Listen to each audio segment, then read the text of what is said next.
Hello everyone. Today our group will be presenting the File Integrity Checker project, which is number 9 in the listed projects. To begin with, I'll introduce myself.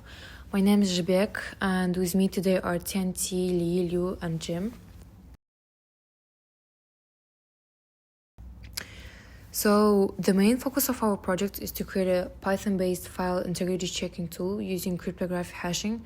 In cybersecurity, verifying the integrity of files is an important practice because it helps to detect unauthorized modifications, such as corruptions or even tampering. By using Python's built-in HashLib library, the program can generate a SHA-256 hash for pretty much any file selected by the user. Since every file has a unique hash, even a tiny change in the file produces completely different results. So that makes the hashing a reliable method for integrity checking.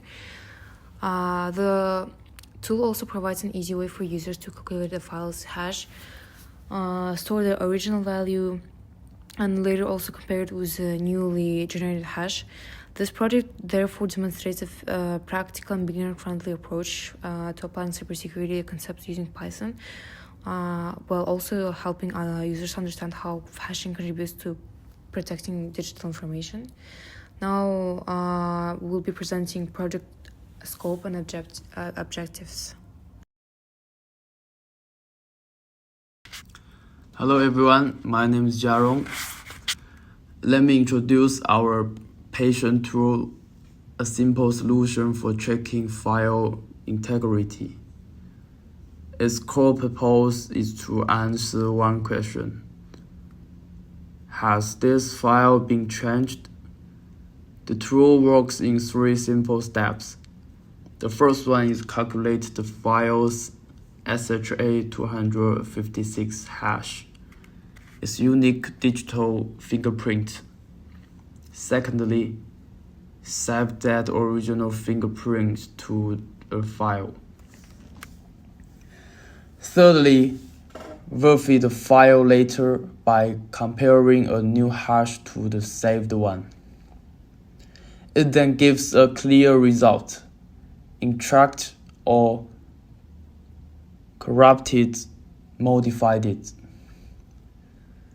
This project sharpened our patient skills and gave us practice insight into a key cybersecurity concepts. Thank you.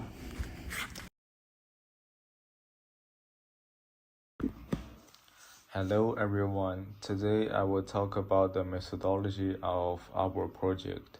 The goal of my project is to make a small tool that can create a hash 250 from any field and check if the field has changed. First, I did the planning.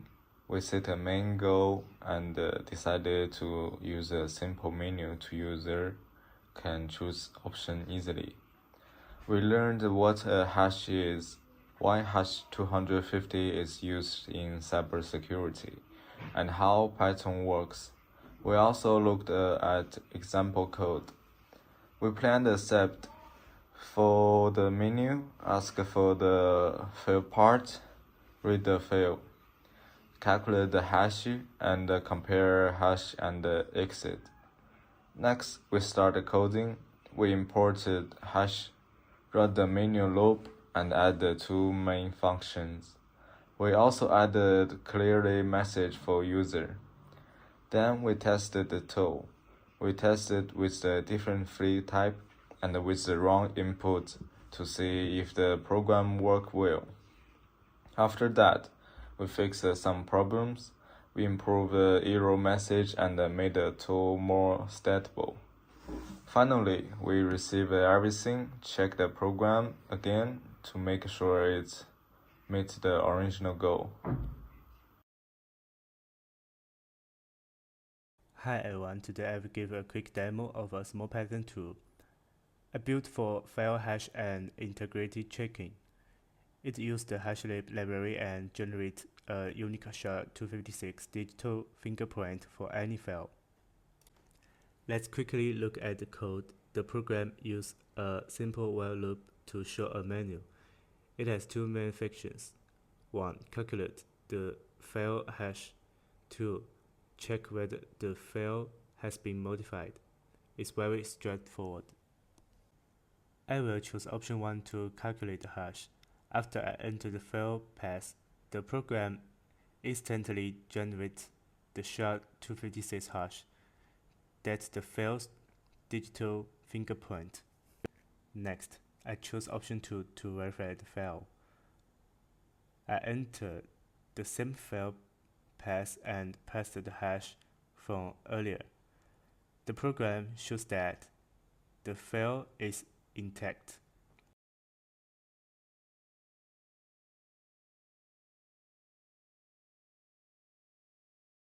If I enter a wrong hash, it will say the file has been changed.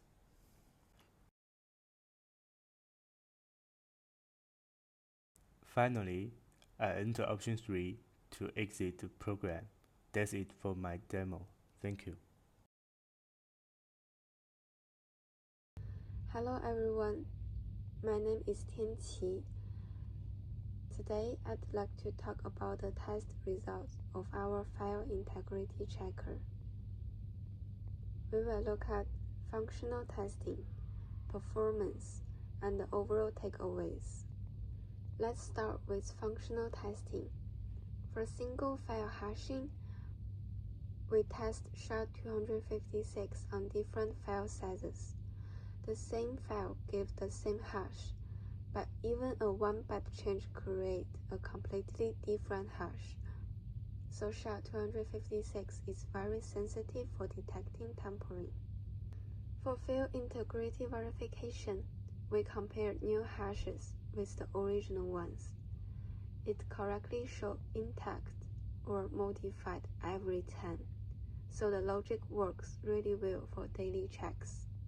For directory batch hashing, we hashed folders with text files, images, apps, and media. It worked for all file types and stayed stable with file from 10 KB up to 2 GB.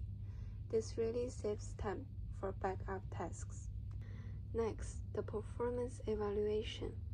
Our test used an Intel-Core Ultra 9 system with 32 GB of RAM, an NVMe SSD, and Windows 11. For a 1 MB file, it took only 0.0008 seconds. For a 1 GB file, about 0.42 seconds, and for a 5 GB file, around 2.2 seconds. So even with large files, the performance stays stable. Finally, the overall takeaways. We complete all 3 core functions: SHA-256 calculation, integrity checking, and batch hashing. The tool is accurate, reliable, and easy to use. And more importantly, it shows how hash algorithms help keep files secure in real-life situations. That's all for the test result. Thank you for listening. So in conclusion, our project successfully made and showed a Python tool capable of calculating SHA-256 hashes. We reached the requirements such as storing the original hash values and verifying file integrity with both clear intact or modified results. Our testings also showed that the program correctly detected even the smallest changes in files.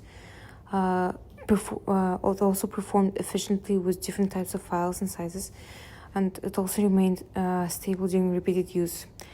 The simple menu-based interface also made the tool super accessible for users with little technical experience. For future improvements, I think the program could definitely include features such as automatic saving and loading of hash records. It also could improve a graphical user interface. to make navigation easier, batch integrity verification for multiple files, and also optional logging for long-term monitoring.